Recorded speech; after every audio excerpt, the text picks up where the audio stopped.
Nabanna special গুড় পিঠের video তো আগেই দেখিয়েছি। আজ দেখাবো গুড় পিঠে ছাড়াও অন্যান্য ভাজাভুজি। তার মধ্যে প্রথমেই আছে টাটকা গরম বেগুনি, আর আছে বেগুন ভাজা, কলাইয়ের ডালের বড়া, এছাড়া আখ আর নারকেল মূলো এসব ভাজা। সকালের ভাজাভুজির পর্ব মিটিয়ে গেলাম ঠাকুর ঘরে পুজোর জোগাড় করতে। নবান্নটা বেসিক্যালি মা অন্নপূর্ণার পূজা, তাই এখানে পূর্ণ দেওয়া হবে। দুটো পূর্ণ দেওয়া হয় টোটাল, একটা চালের পূর্ণ যেটা এখন ঠাকুর ঘরে দেওয়া হয়েছে তোমাদের, যেটা এখন দেখাচ্ছি, আর একটা দেওয়া হবে ভাতের পূর্ণ, সেটা তোমাদের নেক্সট ভিডিওতে দেখাবো। আমাদের জোগাড় যন্ত্র মোটামুটি কমপ্লিট, এবার যাব পুজো দিতে।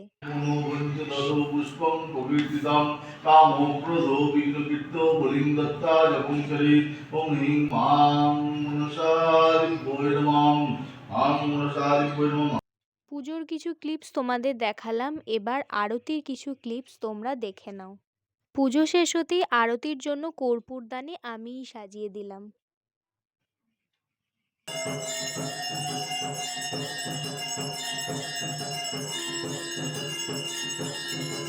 এখন শেয়ার করছি চাল নবান্নের মেনু।